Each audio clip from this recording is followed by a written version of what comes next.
Hello and welcome to the IIEA, and particular welcome to Cecilia Malmström, our guest today, who will be talking on the issue of international trade. It is, of course, a turbulent time for the international trading system with the return of tariffs, an erosion of multilateralism, and a change in the geopolitical environment that's bringing protectionism and security concerns back to the fore. Today, Cecilia will speak for about 20 minutes, and then we'll go to Q&A. Everything is on the record. You can put your questions via the Q&A function at the bottom of your Zoom screen. So let me just briefly introduce our guest today before giving her the floor. Cecilia Malmström served as the European Commissioner for Trade from 2014 to 2019, and as European Commissioner for Home Affairs from 2010 to 2014. She was a member of the European Parliament from 1999 until 2006. She was also Minister for EU Affairs in the Swedish Government from 2006 to 2010. She joined the Peterson Institute for International Economics as a non-resident senior fellow in June 2021, where she hosts the Peterson Institute's Trade Wins event every week, which is a most informative discussion on trade for those who are looking for more information on trade. So without further ado, Cecilia, thanks again for joining us, and can I hand the floor to you? Thank you very much, Dan, for that kind introduction, and good afternoon, everybody. It's a pleasure and an honor to be here again, because this is not my first time. We will talk a little bit about tariffs and trade today.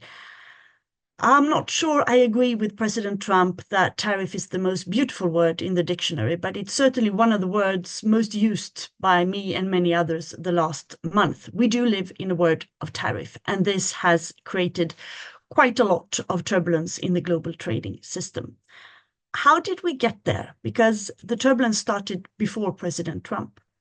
Well, a lot of things have happened the last year that has affected the trading system. COVID, of course. We saw the massive closing of ports, borders, factories. Workers could not go to their work. And trade was, of course, affected by this in the beginning. But remarkably quickly they recovered, and trade found its way, and companies learned how to become better at resilience, diversification, regionalization, etc. The last year has also seen a pressure on trade to take into account the need for greening, the climate transition and the carbon transition, and the need also for trade to play a more important role in that transition. That affects, for instance, shipping industry. There are also demands on emissions on the ships. And we have seen the emerge all over the world, actually, of ways to try to put a price on carbon, both nationally, but also in trading effects. And this is, according to most economists in the world, a very good way of addressing the issue of emissions. You can put carbon pricing in different ways, in taxes or ETS systems or something else. And the EU has the most ambitious one, the Carbon Border Adjustment Mechanism, that is now being rolled out. And all this is good for the environment. But the problem is that we have 73 different jurisdictions of carbon pricing of different kinds in the world. And when they are not sort of coordinated, it creates tensions. And we see that a lot of countries in the developing world are accusing EU for sort of green protectionism, etc. This can be solved, but it is for now a source of tension. We have also seen a wave of subsidies sweeping all over the world, in the EU, in China, of course. During President Biden, we saw the IRA. And subsidies are not necessarily a bad thing if you want to correct where the market can't deliver. The problem is when it's not transparent, and when rich countries do it to an extent that poorer countries cannot compete in the same way. And then we have also seen the national security notion or geopolitics entering into the trade policy. We saw that when China got upset with Australia because they criticized China's handling of the COVID crisis. So boom, Australian wine was basically banned from entering China. We saw it also when Lithuania wanted to open an office for Taipei, Taiwan, in their capital Vilnius. This was also something where China said is an attack on our national security, and they punished Lithuania with trade measures. President Trump, during his first mandate, also referred to national security when he put quite high tariffs on steel and aluminium. And we have seen countries referring to national security when, for instance, when limiting exports of materials that are very much in demand in the world, notably critical minerals and rare earth. Also, of course, Russia's export of oil and gas has been used for geopolitical reasons. And if all this was not enough, we also see a weakening of international organizations more broadly, but notably when it comes to trade, to the WTO organization. WTO has not been able to deliver updated modern rules for the global trade. It is hard and difficult to make decisions, and many countries are violating its rules. So all this, of course, plays in to the global trading system. In comes President Trump in his second term. As you will recall, he talked a lot about tariffs during his whole campaign, and it was expected that he would use them as an important tool. He increased tariffs against China very early in his mandate, and quite early also, again, referring to national security. He put 50% tariffs on steel, aluminium, and copper, and later also on cars. And he's also looking at medical devices and pharmaceuticals under the same national security item, which is a special provision in the American law. Liberation Day, as you might recall, the 2nd of April, was a moment where he also addressed another kind of tariffs, reciprocal tariffs, based on the idea that the rest of the world has been abusing the openness of the US market, and that trade balances are unfair, and this needs to be corrected. So you will recall when he stood there in the Rose Garden outside the White House and throwing out figures to the world. The EU got 20% tariff at that time, but some countries got 10, others 40. And it was a quite turbulent weeks followed after that. The markets reacted quite strongly as well. President Trump believes truly, and he has spoken about this since early 80s, that tariffs are a good thing, and that the rest of the world are abusing and taking advantage of the US. So these so-called reciprocal tariffs will seek to correct that. He also wants to force companies to move production to the US, to restore manufacturing production in the US that has diminished quite considerably the last decades, and of course companies to invest in the US. But then he also sees tariffs as a quite handy political tool. I don't like your migration policy, tariff. I don't like that fentanyl comes into my country, tariff. I don't like the way you treat my friend Bolsonaro, tariff. And also criticizing countries when it comes to consumer rules, to tech rules, as we have in the European Union, and notably the CBAM, the Carbon Border Adjustment Mechanism, and other sort of call of green legislation that is making life for American companies more difficult and complicated, according to him. So countries hurried up to make deals, as you will recall, and the EU made a deal as well this July. It's not a beautiful deal. It's not even really a deal because it's not legally binding. But there was an agreement to have a 15% across the board tariff towards the European Union. It was 20 on Liberation Day, and then it went up to 30, and then now it's 15.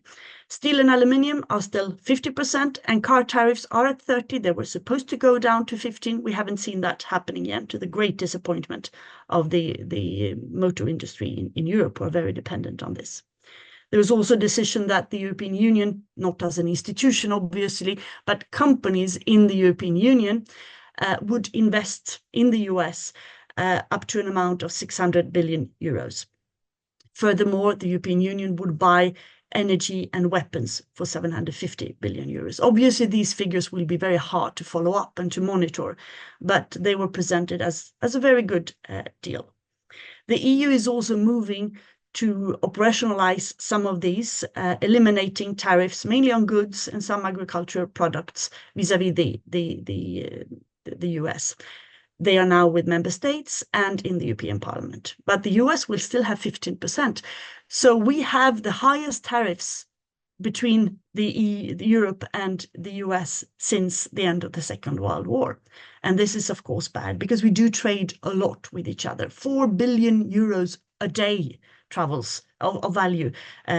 We trade with each other. And this economy supports 16, 17 million jobs. Of course, we are very interdependent and we will continue doing so.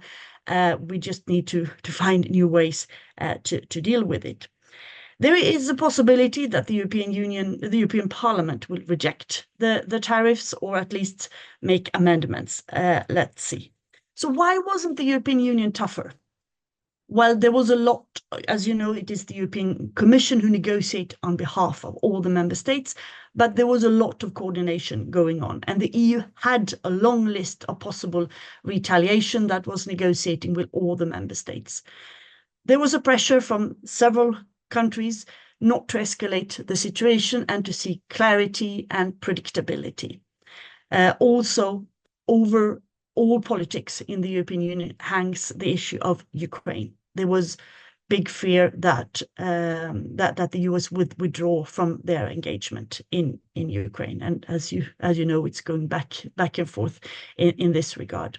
The problem is that we are probably putting ourselves into a situation of perpetual negotiations, because just a couple of days after the agreement was made in Scotland, the president, the US administration came out and said, well, you have to abolish your tech rules, you know, the rules that we have that regulates tech companies, the Digital Market Act, the Digital Single Act, the AI Act, for instance, and that there's pressure on the EU to loosen them up.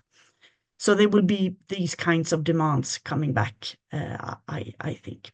So what shall we do now in the European Union? Other countries have similar deals. The UK has a deal as well. Japan, South Korea are desperately trying to get a deal. Vietnam has a deal. Other countries have deal. The developing world, of course, have less clout. But most countries have actually accepted the terms and the narrative of the US administration and have entered into deal. So what shall we do? Well, I think the European Union needs to be calm, don't panic. It will be turbulent. There will be new pressure. There will be new demands. We cannot react to everything coming from the White House, but we need to be prepared that it will be turbulent for another 3.5 years, most likely. In the meantime, we shall continue working with friends and allies. In the WTO is they have problems, but it is still working, and there's a lot of efforts trying to maintain, but also develop the system. So with the friends and allies there, we should continue doing this. Furthermore, we must try to de-risk from the US. The EU as a body, as 27 countries, trades approximately 18% with the US. That means that more than 80% is with someone else. So those kind of friendships and alliances must be strengthened. We have a lot of free trade agreements with the world, with important economies such as Japan, Canada, Vietnam, Singapore, UK, New Zealand, South Korea, several countries in Africa, Latin America, and Asia. We are negotiating at this moment, we as Europeans, with Australia, the Philippines, Malaysia, Thailand, and India even. And that must, of course, continue and try to bring them to a close. Just yesterday, the EU concluded an agreement with Indonesia, something that has been in the making for many, many years. And that's, of course, a very important signal to our companies in Europe, but also to the world. The EU is about to ratify agreements done with Mexico and the 4 countries of Mercosur. If the Mercosur agreement enters into force, this will be the biggest trade agreement in the world, 850 million people. And of course, also a very important geopolitical statement with friends and allies in Latin America. With China, it's a complicated relationship. We trade a lot with China. We will continue to trade with China, but also there is a de-risking taking place, notably when it comes to our dependence on rare earth and minerals, where China dominates the whole value chains in many of these minerals, and we are very dependent on them. So there is an effort to try to de-risk and to seek other kinds of relationship and alliances to get access to these minerals. Notably, Indonesia, of course, is an important partner in this regard. It's one of the biggest nickel producers in the world, and nickel is needed, and all these materials are needed in the green transition, in the digital transition, and in the arms industry as well. Maybe the most important thing for us to be resilient vis-a-vis whatever happens in the White House is to be more resilient ourselves when it comes to our economy. We have homework to do. You've all heard about the Draghi report, the Letta report, on what we need to do to strengthen the internal market, which is a jewel in the European Union, but still with a lot of untapped potential. There was actually a report coming from IMF in July, I think, saying that the obstacles, the technical obstacles still present in the internal market are equivalent of a tariff of 44%, which is a lot. I don't really know how they calculated this, but it's still a signal that there's so much we can do. And we have tried this for years and we know what to do, but we need to continue that reform work. And the Draghi report laying out almost 400 proposals, some more difficult than others to achieve, but pointing to the fact that Europe is lagging terribly behind US, China, and other economies when it comes to innovation, competitiveness, our capacities for new technologies, and so on.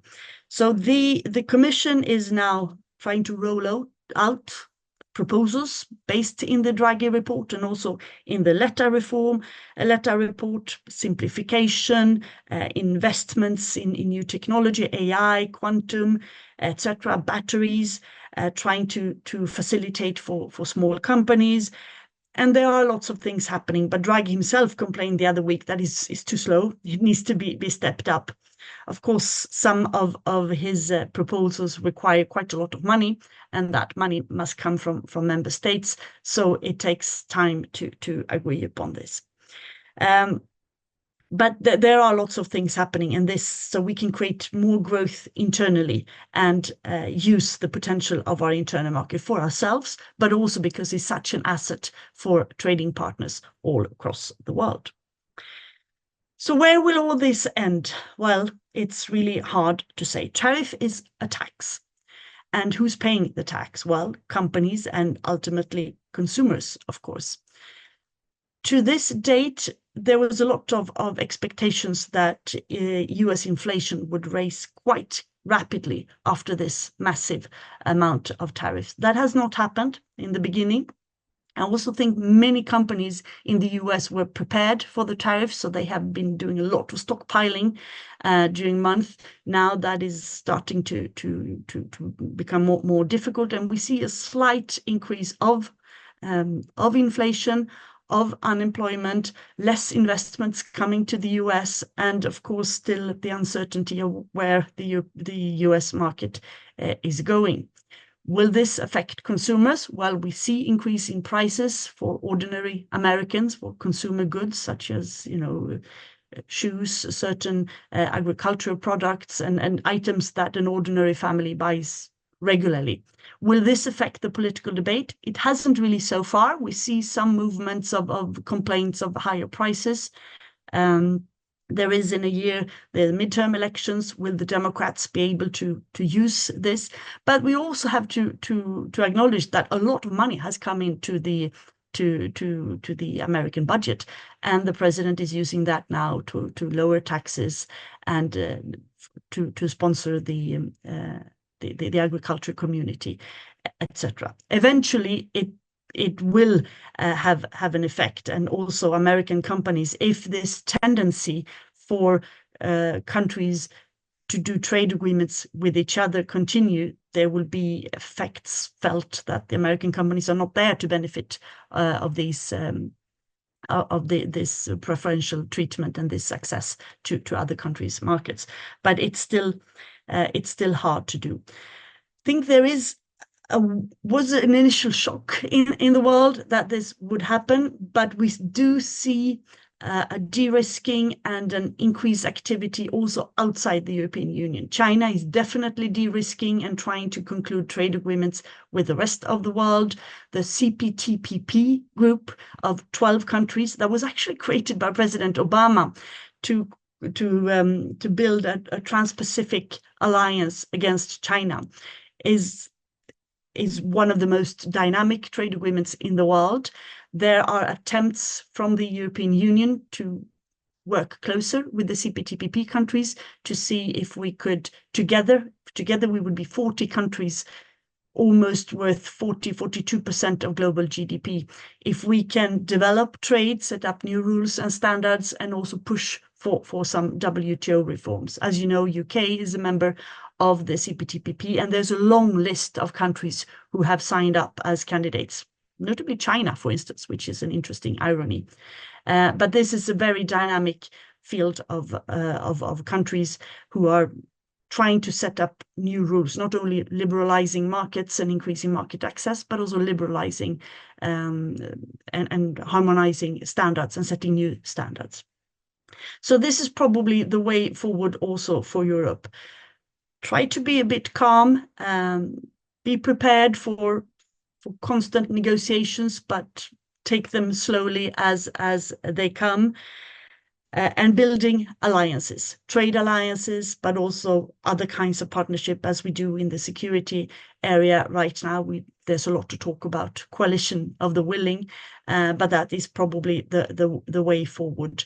And most countries of the world do want to trade in a way that it's based on predictable rules, transparency, and international norms and standards. They have served us very well. They are still there. I spoke to Dr. Ngozi last week. She is the Director General of the WTO, and she said that the world trading system is, of course, shaking, but still 72% of all global trade is still done under the WTO rules. So this is a majority, and there are 166 countries within the WTO. Most of them want to see what can be done, how can we preserve, not only keep, but also develop the trading rule. There will be a lot of challenges, a lot of difficulties in the years to come, but this is probably the only realistic way forward.